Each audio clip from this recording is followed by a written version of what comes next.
नमस्कार, मैं हूं प्रियांशी श्रीवास्तव। भारतीय राजनीति के बिसात पर इस वक्त शह और मात का एक ऐसा खेल शुरू हो चुका है जिसने 2026 के सियासी पारे को 7वें आसमान पर पहुंचा दिया है। दिल्ली के कॉन्स्टिट्यूशनल क्रम में सोमवार को हुई इंडिया गठबंधन की हाई प्रोफाइल बैठक ने ये साफ कर दिया है कि विपक्ष मोदी सरकार के खिलाफ आर पार की जंग लड़ने के मूड में है। हाल ही में दिल्ली में 23 से 25 विपक्षी दलों के दिग्गजों ने इस महामंथन में हिस्सा लेकर सरकार को घेरने के लिए एक नया चक्रव्यूह तैयार किया है।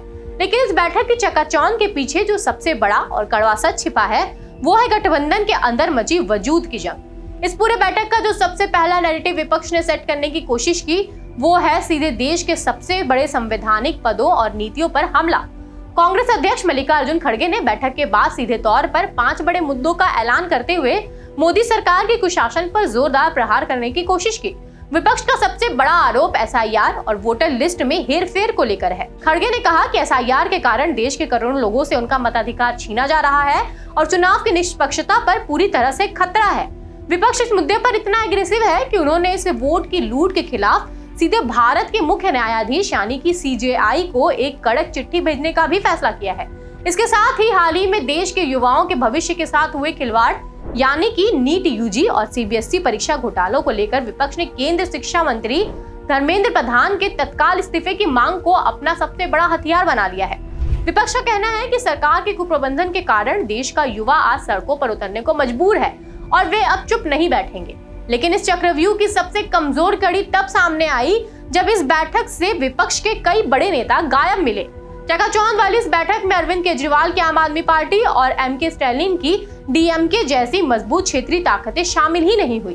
तमिलनाडु की राजनीति से जो खबर निकल कर आई है उसने कांग्रेस के रणनीतिकारों के होश उड़ा दिए हैं। डीएमके के प्रवक्ता टीकेएस एलनगोवन ने सरेआम मीडिया के सामने आकर कांग्रेस को दूध में से मक्खी की तरह निकाल फेंकने का बयान दे दिया।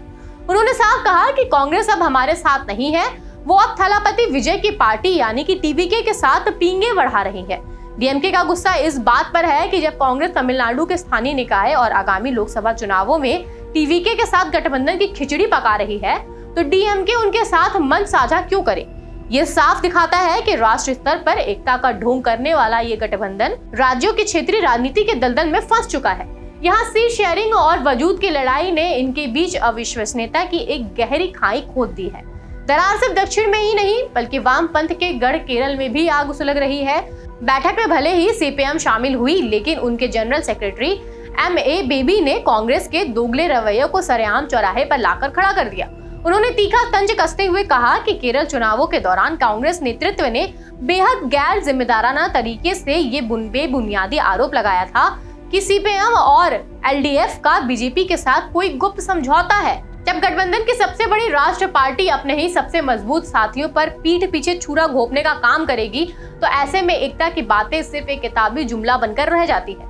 उधर पश्चिम बंगाल की दीदी यानी कि ममता बनर्जी की तृणमूल कांग्रेस यानी कि टीएमसी खुद इस वक्त एक ऐसे भयंकर आंतरिक संकट से जूझ रही है कि उनका अपना किला ढहने की कगार पर है। बंगाल चुनाव में मिली करारी शिकस्त के बाद टीएमसी के अंदर विद्रोह का बिगुल फूंका जा चुका है। इस बैठक के बीच ही टीएमसी के दिग्गज राज्यसभा सांसद सुखेंदु शेखर ने न सिर्फ अपनी राज्यसभा सदस्यता बिल्कुल पार्टी के प्राथमिक पद से भी इस्तीफा देकर ममता बनर्जी को जोर का झटका दिया बल्कि राजनीतिक गलियारों में ये खौफ पैदा कर दिया है कि आने वाले दिनों में टीएमसी के कई और सांसद पार्टी छोड़ सकते हैं।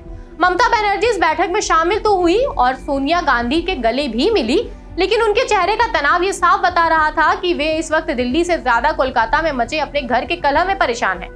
इस बिखराव और ड्रामे पर सत्ताधारी एनडीए गठबंधन ने जो तीखे बाण छोड़े हैं उन्होंने विपक्ष के घावों पर नमक छिड़कने का भी काम किया है। बीजेपी के तेज तर्रार नेता संबित पात्रा ने प्रेस कॉन्फ्रेंस में राहुल गांधी और खड़गे के वोट चोरी वाले नैरेटिव की धज्जियां उड़ाते हुए कहा कि विपक्ष का वोट चोरी नहीं हुआ है बल्कि इन मौका परस्त दलों का वजूद ही चोरी हो गया है। पात्रा का तर्क बेहद आक्रामक था कि जब तमिलनाडु और केरल में विपक्ष जीतता है तो उन्हें चुनाव आयोग और एसआईआर बिल्कुल सही लगते हैं लेकिन जब बंगाल और उत्तर प्रदेश में ये हार जाते हैं तो ठीकरा एसआईआर पर फोड़ दिया जाता है। महाराष्ट्र के उप मुख्यमंत्री एकनाथ शिंदे ने भी इस आग में घी डालते हुए कहा कि इन दलों के पास न कोई नीति है न नियत और न ही गंभीरता। लगातार मिल रही चुनावी हार ने इनका मनोबल इस कदर तोड़ दिया है कि आम आदमी पार्टी और डीएमके जैसी पार्टियों को अब ये डर सताने लगा है कि इंडिया गठबंधन के साथ रहने का सीधा मतलब सिर्फ और सिर्फ हार की गारंटी है। शिंदे ने साफ शब्दों में एक्सपोज किया है कि कांग्रेस का असली एजेंडा सभी छोटे क्षेत्रीय दलों को चूज कर कमजोर करना है ताकि वो खुद एकमात्र विपक्षी ताकत के रूप में स्थापित हो जाए। लेकिन इन तमाम अंतर विरोधियों और बाहरी हमलों के बावजूद इस गठबंधन के कुछ महारथी अभी भी 2027 की बड़ी तस्वीर देख रहे हैं। समाजवादी पार्टी के मुखिया अखिलेश यादव ने साफ कह दिया है कि उनकी नजर अब सीधे उत्तर प्रदेश में 2027 में होने वाले विधानसभा चुनावों पर है। वे यूपी में जनता के बीच बढ़ते असंतोष को भूलकर राज्य में बंधु राज यानी कि भाईचारे का राज स्थापित करने की रणनीति बना रहे हैं। वहीं बिहार के तेजस्वी यादव ईवीएम को हटाकर बैलेट पेपर से चुनाव कराने की पुरानी जिद पर अड़े हैं, क्योंकि उन्हें लगता है कि इसके बिना वे बीजेपी को शिकस्त नहीं कर पाएंगे। पर्दे के पीछे की सबसे बड़ी हकीकत अब ये है कि शरद पवार जैसे राजनीति के चाणक्य अब इस बिखरते हुए कुनबे को जोड़ने के लिए एक नया लचीला फॉर्मूला लेकर आए हैं।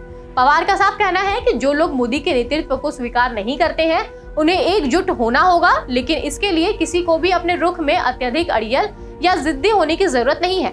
विपक्ष ने अब मॉनसून सत्र में सरकार को घेरने के लिए हर सुबह लोकसभा में विपक्ष के नेता राहुल गांधी के नेतृत्व में एक समन्वय बैठक करने का फैसला लिया है और हर 2 महीने में हैदराबाद जैसे जगहों पर इस गठबंधन की बैठकें आयोजित की जाएंगी ताकि एकजुटता का भ्रम कम से कम मीडिया के बीच बना रहे।